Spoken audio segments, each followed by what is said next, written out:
In previous episodes, I talked about the Trust Premium research, but in this episode, I want to explain how it can help you get more customers and get customers to be willing to pay a premium for what they buy from you, whether it's products or services, simply because they trust you more. I will talk a bit about the research itself, but then the 3 steps of turning this research into a source of increased revenue and profit for you. The questions that I will answer are: what is the trust premium in your industry? Who are the customers who are willing to pay higher premiums for higher trust? What is the premium that my customers or your customers are willing to pay for your trustworthiness? What are you doing now that's preventing you from getting the maximum trust premium in your industry? And finally, how can you fix it? I'll show you how my trust premium work answers these questions and more in this episodes, right after this.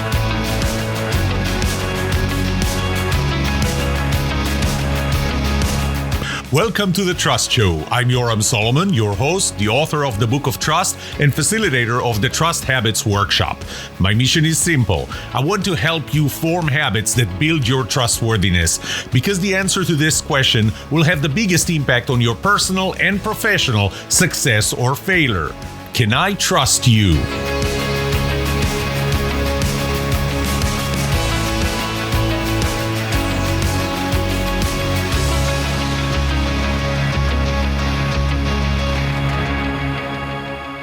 Why should you care? It's a simple question. I'll tell you why you should care. Because you're selling something. A good friend of mine, Todd Cohen, says that everyone is in sales. And he's right. He's right because you sell something, even if you sell something to your family. But you sell something. And let's talk about the professional side of sales. You are selling something, whether it's your services, whether it's the services of the company you work for, whether it's products, anything. You sell something and you need somebody to reach out to their wallet, to their pocket, take out the wallet, and give you money for something of value. And you may be trained in all the sales techniques, but the old sales techniques, they don't work anymore. We have a very high level of spam and scam and marketing of products that we don't need. And what you are taught today is that the more you do that, the higher the probability that you're going to get a customer to buy. So maybe in the past, you would have to make 2 phone calls and one of them will end up with a purchase. Well, when we suspect that the calls coming in are spam or scam, and they're either trying to steal my identity or sell me something that I don't need simply because they have to sell it, the probability of somebody actually buying from you with the old sales techniques gets very low. So it's no longer 1 in 2. Maybe it's 1 in 10. It's definitely not 1 in 10. We're probably starting to talk about 1 in 1,000. 1 in 10,000, 1 in 1,000,000. So imagine this. By the way, just here's an interesting statistic. 73% of emails you get are marketing for products that you don't need. 73%. So why would you believe anyone? Why would you even pick up the phone? The phone even identified the call as potential spam. So should you be making 1,000 calls just to get someone to buy? Quantity is not the answer anymore. The only answer is trust, because I believe, and I believe I don't have to convince you, that people buy from people they trust. But you know what? There's another part to it. People will pay more when they buy from people they trust.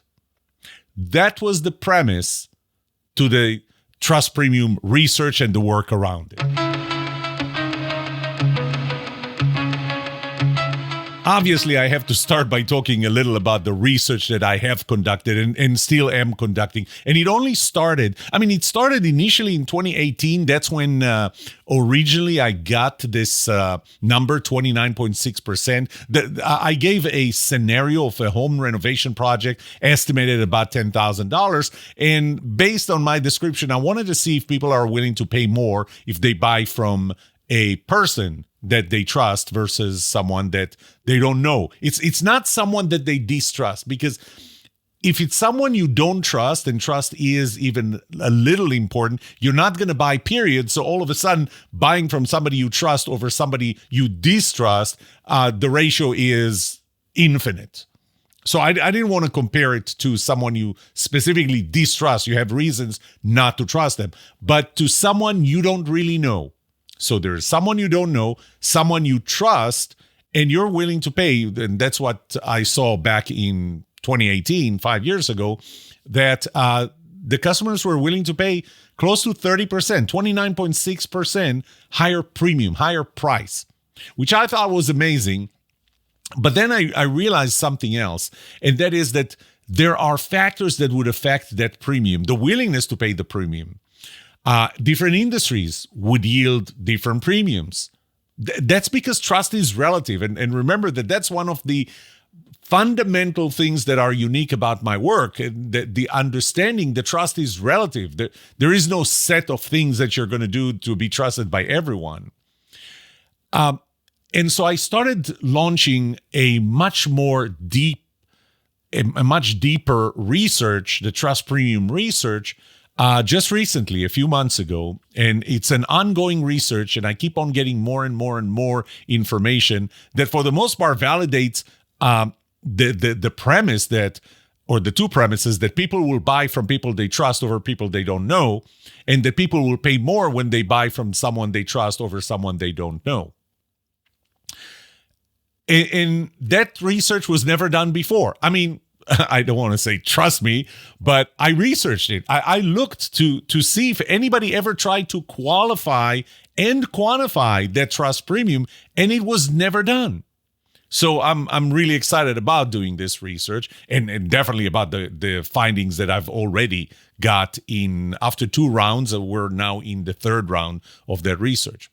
So I already said trust is relative, and the trust premium or preference, and I'm going to talk about trust preference and trust premium. Trust preference is that people are willing to buy from someone they trust over someone they don't know.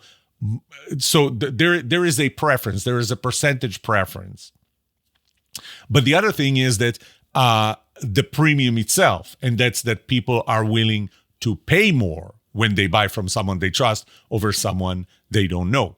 And so again, I found that there are factors that affect both of them, the trust preference and the trust premium. There are industry factors. For example, do you have access to information? And you know, I'm putting it at a very high level, but it's a lot more detailed. I mean, is there information available? Do you have access to it? Is it information that you can understand? Can you make informed decisions based on that information? So, and that changes with industries. I mean, there are industries where really they're not very complex, and there are industries that are very complex. Another industry factor would be, for example, commoditization and standardized prices. There is, how much does a car cost? I mean, if I told you today that a car costs $34,000, I'm pretty sure that in your head you already know which cars would cost about $34,000. If your budget was $34,000, then you would know which cars would fit that. So that's standardized prices. But sometimes there are a very wide variety of values and prices that different products have. Anyway, so those are industry factors that I'm measuring, but others are personal factors.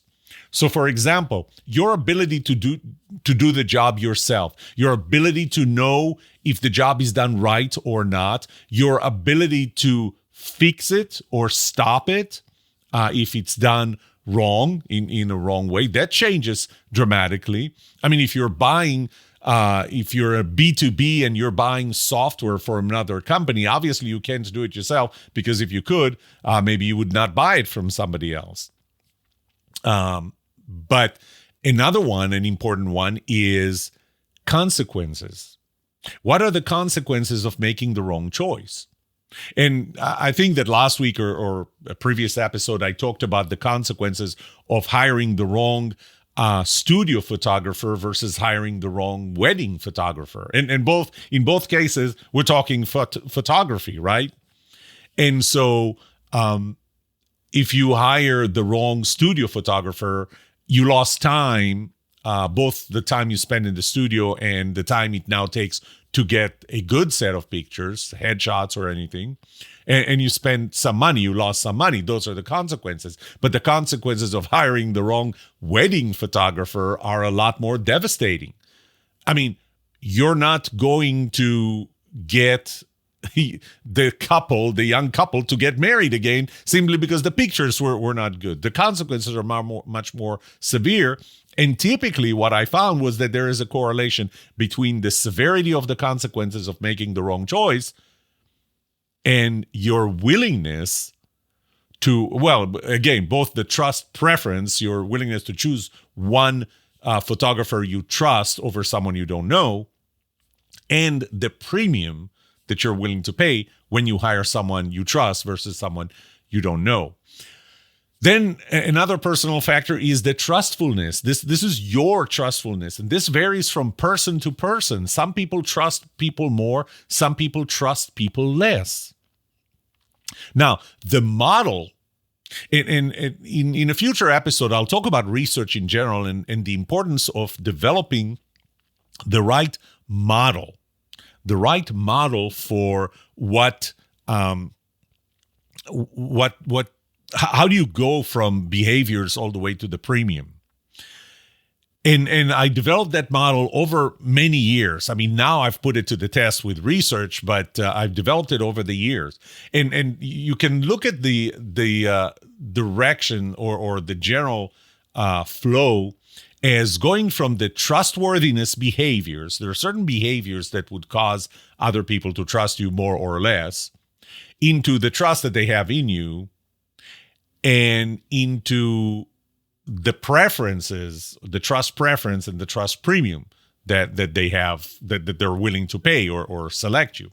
But those are affected. Those are affected by both personal and industry factors. So for example, your trustworthiness, how does it translate into trust? Well, that's part of, for example, your trustfulness, your willingness to trust people would play a role in the transformation of your behaviors into the trust that they have in you.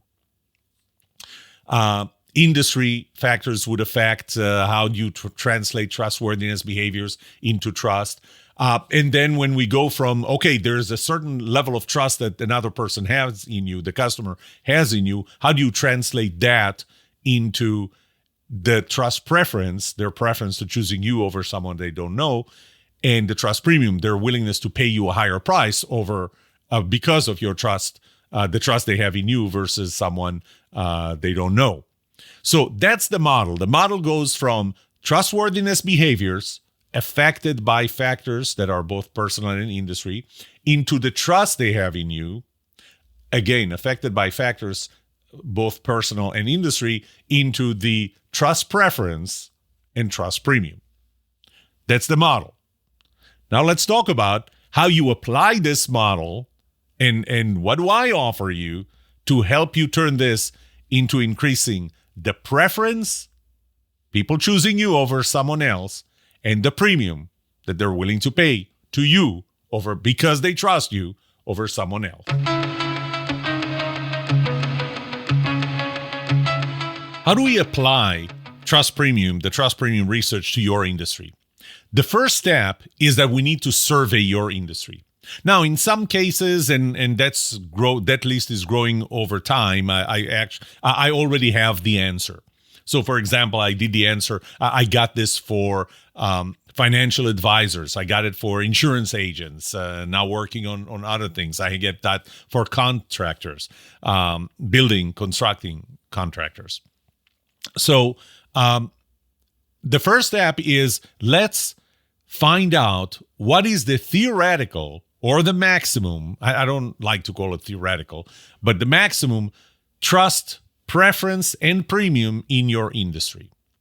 And again, I want to emphasize the difference between preference and premium, okay?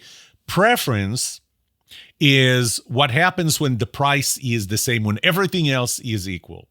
In fact, I'm going to assume that everything else is equal. The value, the quality, the quantity, everything is equal. The only two things that change are the preference and the price. Okay, preference is that they choose you over someone else or choose someone else over you. And the premium is their willingness to pay more. And where I put that premium is at 50% preference. So if the probability that they choose you is equal to the probability they choose someone they don't trust, or not that they don't trust, they don't know, okay? When that probability is 50-50, so we got to a point where the price is such that you're at 50-50. They trust you more than the other person they don't know, but because of your price, they got to the point where it's 50-50. So that's where I put the trust premium. And it's important to understand what I'm saying with that. So you don't typically, you don't get both the preference and the premium at the same time. The preference is when the price is the same. The price is the same. What is the probability that they're going to choose you, who they trust, over someone they don't know? So the way this works is very simple. If your price if everything is the same and trust is the same, there is no premium, there is no difference in the level of trust, then tiny little changes in price would dramatically change the preference all the way to 100%. So if I trust you the same as I trust the other person, if the price is the same, then I would say you're at 50-50, right? The preference is 50-50. The tiny little difference in price, bam, I'm 100% on your side if your price is slightly lower, or 100% in their side if their price is a little lower or yours is a little higher. It's very simple. If I trust you the same level, if I don't know them, but I trust you the same level as I trust them, so which means I don't know you very much or have reasons to trust you over them, price will drive the preference from 0 to 100, from 100 to 0 with the tiny change in price. Okay. But what about the premium?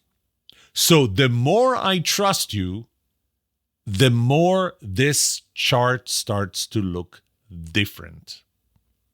Then all of a sudden, if I trust you more and the price is the same, the preference that I have towards you goes to very close to 100%. In one of the industries, I found 95%. Another industry, I found 88%. But very close to 100%. And just so that you know, when I say 100%, that means you are at 100%. The other person they don't know is at 0. But that preference starts going down as your price goes up. And this is where we get to the premium. So for example, for financial advisors, I found that number is 39.4%, which means that if your price is the same as the other person, I trust you more than I trust them because I don't know them. I get to, in this case, I found 98%. 98% probability they're going to buy from you. 2% probability they're going to buy from them. So what is it? 49%, almost 50% more probability that they choose you. It's kind of infinite. They're going to choose you, period.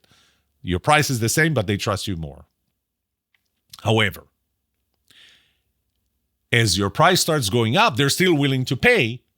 And the crossover point where the preference is at 50%, so the preference they have to buy from you is equal to the preference they have from somebody they don't know, is going to be 50-50 at the trust premium.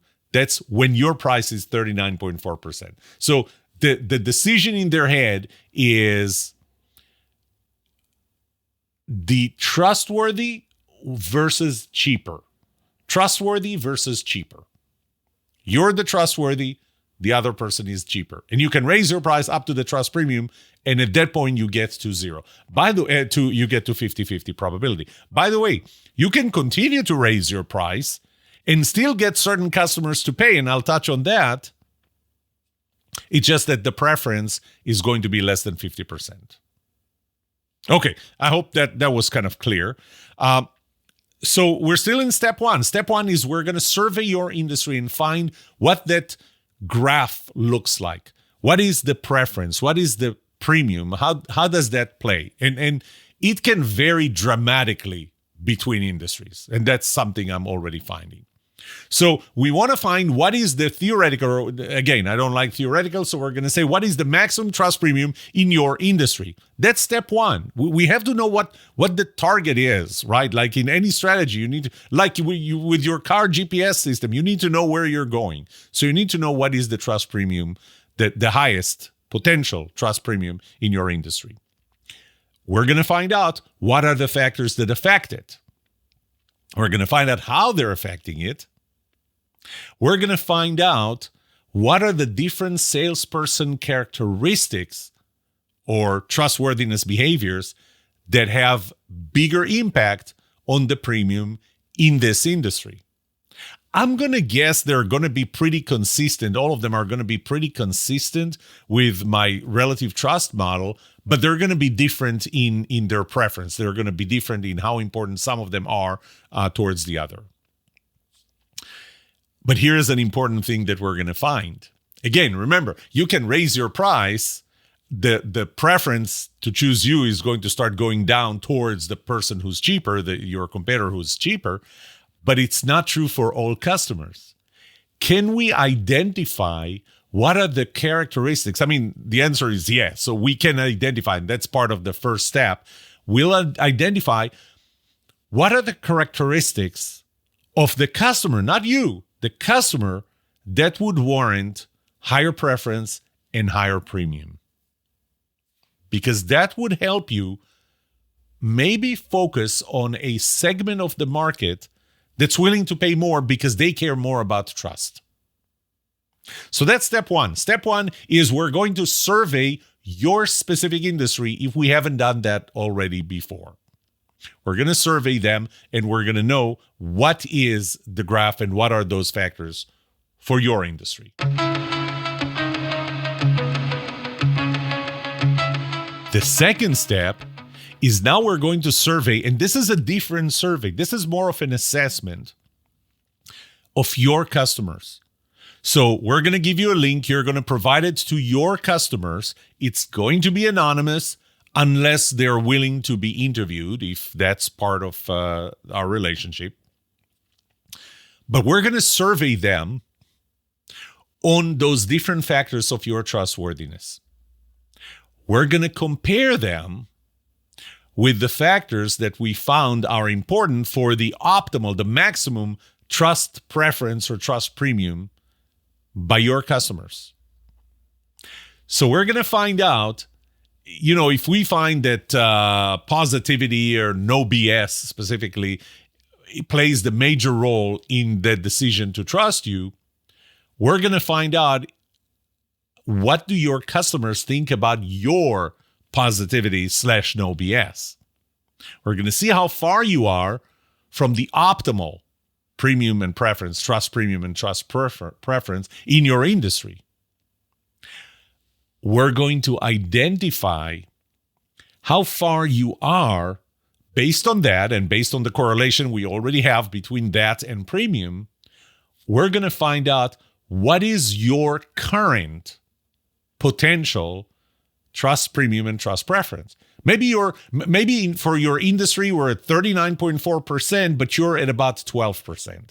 So based on how you sell, based on what your customers think about you relative to what general customers think about general financial advisors, we're going to see that you're probably standing at about 12, 13%, where the potential is 34%, 39.4%. But we'll also identify the specific behaviors and the gap between them and the maximum that can be presented by others in your industry. So that's step two. Step one was let's understand your industry better and the potential trust premium and preference and behaviors and factors. Step 2 is to assess your sales efforts by your customers to be able to predict the current. It's not really predict, it's really project your current trust preference, trust premium, or the trust preference, trust premium that your customers have in you, and how far you are from them, as well as how far you are from ideal best trust that customers can have based on your behaviors. That's step 2.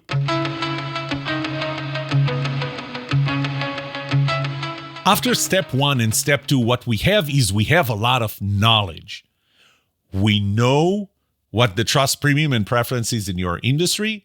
We know what people care about in your industry. We know what your customers think about you. We know what the gaps are, and we know what needs to be worked on. But knowledge is not enough. You need to change behaviors. Now, the first thing that we need to understand is that, again, trust is relative. There is no single thing that would work for all people. A big part of your ability to be trusted is your ability to read the customer and react in a way that would increase the trust preference and premium for a specific customer. That's a second level skill. You know, the lowest level skill is reading from a script. Just it's a numbers game. You call and you call and you call and you call and you read from the same script over and over and over again. Level 2, a better salesperson, may require no script, especially with experience, but essentially it's you're reciting the script from memory, but it's still the same technique. Level 3 is your ability to read the customer and be relative to that specific customer, because trust is relative. And so, again, knowledge is not enough. We just pointed out what it is that you do that cause you to lose or be further away downwards from the potential trust premium and trust preference in your industry. We know that because we surveyed we assessed it, surveyed your customers, your specific customers. Knowledge is not enough. We need to help you form new habits that will change old behaviors, build trust, and generate trust preference and trust premium, or a specific level of trust preference and trust premium that is a function of the level of trust that customers have in you. So at this point, what we'll do is we will customize training for you. And the reason we will customize it is because it's different between industries. It's different between salespeople. It may be different between salespeople within your organization. So we may have to customize it differently to different people. But we're going to have to identify one thing to work on, and we're going to have to help them form new habits. Because without new habits, knowledge is just not enough. You know, and you can't do anything about it. And we want to help you specifically know what to do and how to do something about it. We're going to be using the 7-step trust habits process on how you form new habits that change old behaviors. And there are going to be multiple ways to deliver it, whether we do it remotely, whether we do it through coaching, which frankly is not my preference because I would rather give you the tools. We can do that through video series. We'll give you tools, we'll give you forms, we'll give you everything that you need to be able to form those new habits, and we'll take you through the process.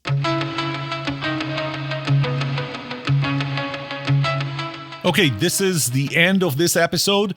I love research, and I think that comes across. But the research gives me knowledge, and knowledge is just not enough. You have to form new habits. And so I really am not focused on only research, but actually turning it into something that you can do, that you can use. There is definitely a connection, a very strong connection between your trustworthiness as a salesperson selling your services, your products, your company's services, your company's products, and the customer's trust preference and premium towards you when they trust you over someone they don't know. It is different for different industries. Trying to say there's one size fits all is very convenient and also incorrect. And it's important to know that I'm a very practical person. Yes, I know I have a PhD and 3 other degrees beyond that. But I am a practical person, and it was not enough for me to do research, to have the knowledge. I wanted to turn this into a process, into a tool that I can provide you with so that you will build your trustworthiness, the trust that the customers have in you, and therefore the trust premium and preference towards you over someone they don't know. Before I finish this episode, I just want to end with the soundtrack of my 2-minute new promo video for the Trust Premium service. Here it is. Is it getting harder for you to get new customers? Do you have to reach out to many more just to get one to buy?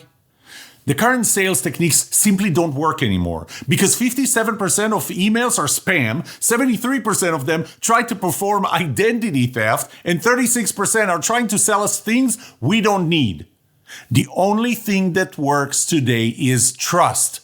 And I'm going to show you how to form new habits that change old behaviors and build trust and generates trust premium for you. My trust premium research is groundbreaking. It was never done before. For the first time, I can quantify the premium that you get by being more trusted. When the customers trust you more than they trust your competitor, there is an 88 to 98% probability they will buy from you against 2 to 12% they will buy from them. But it gets even better. I found that in some industries, they're willing to pay almost 40% higher prices to you over your competitors. Do you want to know what is the trust premium in your industry? Now, how do I know all of that? Not because of my original trust premium research, but because when I was a general manager of a $100 million business unit, the customers trusted one of my salespeople more than our competitors. They paid a premium, and that more than doubled our net profit. She didn't call more customers. She didn't implement all kinds of crazy sales techniques. She simply made sure that they trusted her more than the competitors. And for that, the customer chose our products and was willing to pay a premium. Reach out to me to find out more about the Trust Premium research, but more importantly, how it can help you find out what the potential Trust Premium is in your industry, which customers are more likely to pay a higher premium, and what makes them trust you enough to pay you that premium. Check out trusthabits.com/trustpremium or call 1-800-919-8227. Thank you for watching. Well, that's it for today. May trust be with you. This was The Trust Show.